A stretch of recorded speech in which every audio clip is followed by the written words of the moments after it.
I never thought a quiet campfire could start a legal war. But that night, when I lit a few logs beside my lake, a woman's voice cut through the stillness like a siren. "You're violating community fire codes," she yelled across the water. I remember thinking, what community? This land had been in my family long before any HOA existed. Yet her confidence made me pause, and within minutes, headlights appeared at the edge of my gravel drive. Police lights splashed red and blue across the cedar posts of my porch. The reflection danced on the lake. It's the same lake my grandfather built with his bare hands in 1952. I stood slowly, coffee mug in one hand, property deed in the other. Whatever this was, it wasn't just about smoke. "Evening, sir," one of the officers said. "We got a call from the Sunset Bay Homeowners Association. Something about an unauthorized fire." I nodded toward the water. "That lake," I said, "isn't under any HOA jurisdiction." He frowned, checking his clipboard.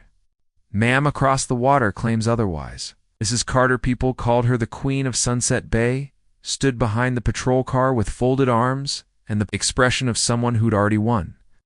She'd moved into the new development last year and had been trying to fold my lake into their community map ever since." I handed over the papers my father left me, survey records, deeds, and a handwritten clause about exclusive water rights. The officer scanned them under his flashlight. "Well, looks like she might have called the wrong department," he said quietly. Then his radio crackled again. "Third water-related dispute this month in this district." That word water lingered. It didn't fit a campfire complaint. Something else was brewing. I watched the patrol car leave. Taillights shrinking down the hill, and then turned back toward the fire. The flames had died to amber glow. I stirred the coals with a stick, trying to shake the uneasy feeling that someone had been planning this long before tonight. That's when I noticed them fresh metal stakes glinting in the moonlight along my shoreline. They weren't there yesterday. Each had fluorescent tape marked with survey codes. Someone had walked my boundaries while I was at the courthouse renewing annual water permits. The next morning, a certified envelope waited on my porch, delivered before sunrise. The logo read Sunset Bay Community Association. Inside was a fine notice: immediate cessation of all groundwater disturbance. I stared at the phrase. Groundwater disturbance? I'd lit a fire, not dug a well. That wording felt surgical, too specific for HOA templates. My years as a state hydrologist had taught me how bureaucrats choose their vocabulary. Whoever wrote this knew enough technical jargon to sound credible, but not enough to make sense. I poured coffee into my father's old steel mug, the one with the chipped rim, and sat under the porch flag he'd raised decades ago. The lake was calm, fog lifting off its surface. My grandfather's compass lay beside the mug, its brass cover still engraved with his initials. He built this lake by damming a seasonal creek and tapping a natural spring beneath the ridge. "Water remembers," he used to say. "Treat it right, and it'll take care of you." That morning, I realized someone else remembered it. Tuan wanted it. By noon, a landscaping truck pulled up, full of industrial equipment. "We're here to service the community lake," the foreman announced. "This isn't community property," I replied. "Turn that truck around." He blinked. "We have paperwork, sir," I read the header. "Routine hydro survey, Sunset Bay Association." My signature line was blank. "No authorization from me," I said. "Get your supervisor on the phone." They left reluctantly, but not before I caught one worker snapping photos of my shoreline. The moment they were gone, I walked the perimeter. Tire tracks carved into the damp earth circled the property like someone had done reconnaissance. Near the old well cap, I found a small plastic tube lab grade, the kind used for water sampling. Whoever had been here wasn't testing soil for flowers. They were collecting data. That night, I sat inside the barn. Papers spread across the workbench. The deed, the water rights certificate, and the strange citation. The legal phrasing hinted at subsurface resource management. Someone was trying to shift the argument from fire safety to water control. It clicked that Mrs. Carter wasn't just being nosy. She was executing a plan. The next day, I drove into the county office to pull historic surveys. Old clerk Pete Johnson had been there since my grandfather's time. "Haven't seen you in a while, Blake," he said, adjusting his glasses. "What brings you in?" "Need to check if anyone's filed boundary updates near the lake." He flipped through digital logs, then frowned. "You've had 3 separate requests for boundary clarifications this year, all filed by Sunset Bay Association." I leaned closer. "Under whose name?" He scrolled. "Donna Carter." Pete tapped a map on his screen showing dotted red lines creeping toward my property. "Looks like someone's trying to annex your lake." He hesitated before continuing. "Also saw a permit request from a corporate entity, Aqua Vantage LLC. They specialize in water extraction. Filed last month." Extraction. My stomach tightened. I'd spent 2 decades mapping aquifers across the state. If someone like Aqua Vantage was sniffing around, this wasn't about a lakeside dispute. It was about resources. I asked Pete to print everything. As the pages rolled out, he lowered his voice. "You didn't hear it from me, but they've been asking questions about recharge zones. Recharge zones, the natural filters that replenish underground aquifers. My property sat on one of the largest in the county. Grandfather's compass had found it 70 years ago." Driving home, I replayed Mrs. Carter's call in my head. Her words had been too polished, like she was reading from a script drafted by someone with legal training. That evening, thunder rolled over the ridge while I reviewed old journals from my grandfather's desk. Between faded survey notes and hand-drawn maps, I found an entry dated 1952. The Carter family tried to buy subsurface rights, refused. Said water would be worth more than gold one day. 70-plus years later, their prediction had arrived and their descendants were back to claim what they couldn't buy. I stared out at the rain streaking the window, realizing this wasn't random HOA overreach, it was generational revenge. Dressed up as community regulation, the next morning brought another visitor, city inspector with a clipboard and a nervous smile. "Got a complaint about unpermitted structures," he said. "My doc's been here since Eisenhower," I told him. He took meticulous notes anyway, measuring posts and angles like a man following strict instructions. When I asked who filed the complaint, he mumbled, "Anonymous." By the time he left, the pattern was clear. Every day a new angle of attack, legal, bureaucratic, or personal. And all of it aimed at making me give up. But giving up wasn't in my blood. That night I stood at the water's edge, compass in one hand, my father's flag fluttering behind me. The air smelled of cedar and ash. Somewhere across the lake, I saw the glow of Mrs. Carter's house bright, confident, unaware that I was finally piecing it all together. Distant owl. Soft wind through trees, they thought I was just a retiree protecting a view. They had no idea I once wrote the very regulations they were twisting. I watched the reflection of the porch light shimmer on the water and made a promise to myself right there. Tomorrow, I start the fight on my terms. Some lines on a map may fade, but the truth under the soil never does. The next morning I woke before sunrise. The air carried that still weight that comes right before a storm. Coffee steamed in my father's old mug while I laid the documents across the porch table. Legal phrases, survey grids, and water right codes formed a puzzle that spelled one truth. Someone wanted to erase my family's claim. I drove into town and found Pete Johnson already unlocking the county records room. "Pete," I said, "I need everything linked to Aqua Vantage LLC." He scrolled, then exhaled slowly. "They've been sniffing around half the county. Filed feasibility studies under different shell names. All within recharge zones. So, they're mapping water storage," I muttered. "More like mapping profits," Pete said. He printed me copies pages stamped with overlapping company logos. Some carried the signature of a consultant I recognized from my state days. My pulse tightened. These weren't hobbyists. This was a corporate operation. Driving back, I passed the new Sunset Bay sign, fresh paint. Clean font, proud community since 2022. The word community hit like a splinter. They had rewritten history right there on the roadside. That evening, I spread the papers on my kitchen table. The pattern was clear. Every family that had owned spring-fed property near this ridge had faced regulatory conflicts. It all had sold within 2 years. Same buyer chain, same end result. Empty wells and luxury houses. I called an old colleague, Dr. Rachel Foster, now working with the State Environmental Bureau. "Rachel, you still running aquifer models?" She laughed softly. "Blake Gibson. Haven't heard that name in a decade. What's going on?" "I think a company's trying to steal a lake." "Impossible," she said, then paused. "Unless it's connected to those unauthorized test reports we keep receiving." I sent her the coordinates.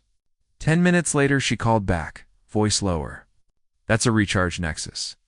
If they drain it, 3 towns lose their wells." Her words pressed down like weight on my chest. Grandfather hadn't built a simple pond. He'd created the keystone of the region's water system. Rachel offered to visit the next morning. "Lock your gates tonight," she warned. "They play rough when money's involved." Around midnight, headlights swept across the barn door. I stayed still, watching through the window. A black pickup rolled slowly along the fence line, paused near the well, then drove off. When I checked the next morning, tire prints circled the property, and a drone battery pack lay half buried. Near the dock, they weren't hiding anymore. Rachel arrived with a handheld sonar scanner and government ID. She crouched near the water's edge, measuring pulses through the soil. "Blake, this isn't just big, it's massive. Your land sits directly above the main aquifer chamber. Half the county drinks from what seeps through here." I watched her eyes trace the readings. "Then this isn't only theft," I said. "It's sabotage." She nodded. "And if they succeed, it'll take decades for the system to heal."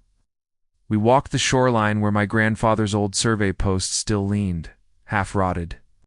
Rachel tapped one with her boot. He knew what he was doing. "This ridge is the spine of the watershed." I smiled faintly. He used a brass compass, not satellites, yet somehow mapped it right. That afternoon, I called the HOA office. After 4 transfers, I reached a monotone assistant. "Mrs. Carter is unavailable. Please direct correspondence through counsel." "Tell her this," I said evenly. "She's trespassing on private hydrological property."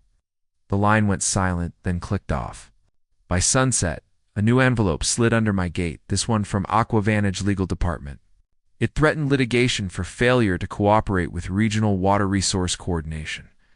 Translation: surrender or drown in paperwork. I sat on the porch as the first drops of rain hit the roof. The lake reflected gray skies and lightning webs. My father's flag snapped once, sharp and clear. "All right," I said aloud. "You want to fight? You'll get one science first, then law." The following week blurred into a routine of evidence gathering. Rachel helped me calibrate my old hydrology gear.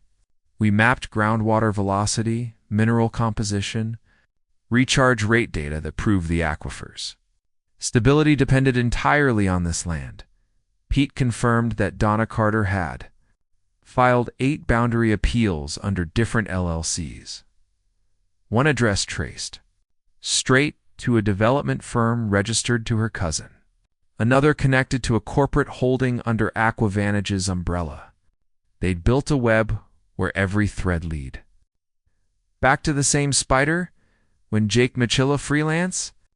Environmental journalist called me after hearing whispers of a lake dispute that could break a corporation. I hesitated. "If you print my name, they'll come harder," I warned. He chuckled. "They already are. I've got emails linking AquaVantage to Donna Carter's HOA budgets." I met him at a diner off Highway 9. Over stale coffee and rain-streaked windows, he laid out a folder of internal memos. One line froze me. "Target recharge sites via HOA. Jurisdiction leverage local compliance to secure extraction rights." Jake tapped the page. "They've done this in Arizona and Nevada." drained whole valleys. You're next on the list. Stared at the laminated counter, thinking of my grandfather's words. Water remembers. Maybe that's why it felt alive tonight. Even Jake leaned forward. You willing to go public? Not yet, I said. First, we build the case. We worked through nights. Rachel handled environmental modeling. Jake tracked finances. I compiled decades of surveys into digital overlays. The evidence painted a clear picture. The HOA was a front, its president a corporate agent, and the goal a full industrial extraction site disguised as community water management. I caught myself whispering to the compass on my desk. You found this water once? Help me protect it again. By the fourth night, fatigue blurred everything except determination. Jake printed satellite images showing heavy trucks parked near the far shore. They're staging equipment, he said. Big rigs, storage tanks, drilling platforms. They're accelerating, I muttered. They think I'm isolated. Rachel looked up from her laptop. Then let's prove you're not. I called a meeting at the town library. I expected maybe a dozen neighbors. Over 50 showed up. Farmers, retirees, teachers, all facing strange fines or property assessments. Each story matched mine. Endless citations, boundary adjustments, mysterious water tests. I stood before them, palms flat on the wooden podium. This isn't about a campfire, I began. It's about control of water, of land, of legacy. Murmurs filled the room. This aquifer under our feet ties all of us together. If we let them take it, none of our wells survive the decade. Rachel projected charts on the wall showing subsurface flow lines weaving beneath the region like invisible roots. Jake recorded every word. When I finished, silence hung thick. Then someone in the back clapped. Within seconds, the room joined in. The fight had grown beyond my porch. It belonged to everyone now. That night, driving home through drizzle, I felt the weight shift from isolation to purpose. The porch light glowed warm against the darkness. I set the compass beside the mug and wrote in my notebook, "Tomorrow we start the counterattack." I didn't know it yet, but our little coalition would soon uncover corruption that reached far beyond Sunset Bay, and the people who thought a quiet old hydrologist would fold. They were about to learn how stubborn water and family can be. Sometimes the calmest lakes hide the deepest battles. The week after the town meeting felt like stepping into a different world. Everyone suddenly looked at the lake differently, no longer as background scenery, but as the heart of something they might lose. The mayor called me the hydrologist from the porch, and I almost laughed. But that nickname spread faster than I expected. Jake's first article hit the local paper that Monday. The headline read, "Corporate Scheme Threatens County Water Supply." It quoted Rachel's data and mentioned Donna Carter's name. By noon, the HOA office had locked its doors, and a lawyer representing AquaVantage issued a statement calling our claims unfounded conspiracy theories. But the timing spoke louder than any denial. Trucks stopped appearing near the ridge overnight. The next day, a legal courier served me a thick envelope titled "Temporary Restraining Order." They were trying to silence me before we could finish building our case. I flipped through pages dense with legal jargon, claims of defamation, trespass, and unauthorized data collection. I smiled bitterly. "They're suing me for doing my job," I told Rachel. She smirked. "Then let's counter with science." We met at my barn that evening, the one my grandfather built from rough-cut cedar. Its air smelled of oil and sawdust and history. On the workbench lay stacks of water quality graphs and mineral charts. Rachel pinned maps to the wall, each layer showing the aquifer's depth, direction, and pressure zones. "If we overlay these readings," she said, "you'll see the recharge point matches exactly with your property line. There's no community overlap at all." "That's what I'll testify to," I replied. Simple, factual, and unshakable. Jake brought more fuel financial records showing that Donna Carter had received large consulting payments from an AquaVantage subsidiary. He dropped the folder with a thud. 500,000 wired over 18 months, he said. She's not a community advocate, Blake.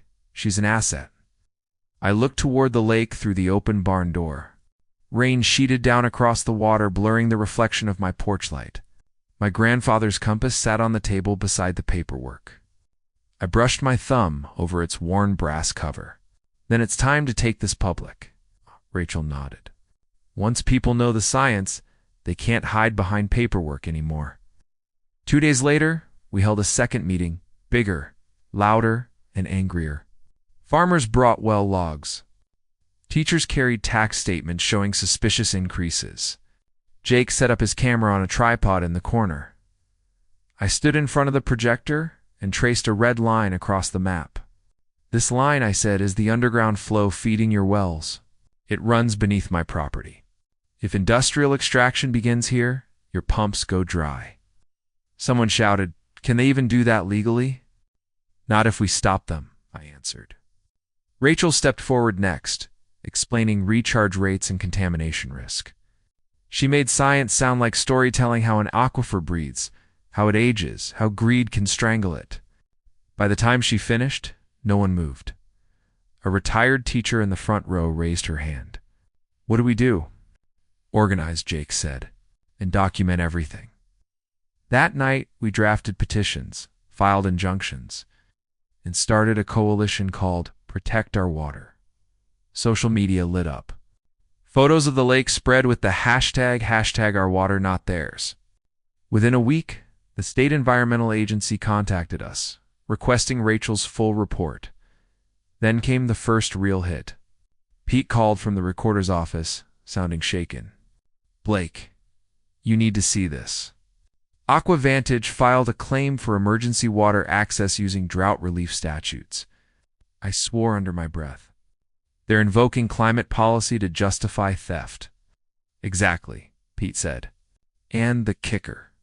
The HOA's name is listed as a partner. They were trying to legalize their crime before the evidence could catch up." Our first hearing came fast, a local civil court packed with reporters and neighbors. I wore my old field jacket, still smelling faintly of pine sap. Donna Carter sat across the aisle, perfectly composed. Pearl earrings gleaming under fluorescent lights. Her lawyer opened with confidence. "The defendant, Mr. Gibson, has repeatedly obstructed lawful environmental efforts by the Sunset Bay Association." When it was my turn, I stood and faced the judge. "Your Honor," I said calmly, "my family built and maintained this property for 70 years. The water under it isn't community property. It's the lifeblood of this region. And it's being targeted under false pretenses." I handed over Rachel's charts.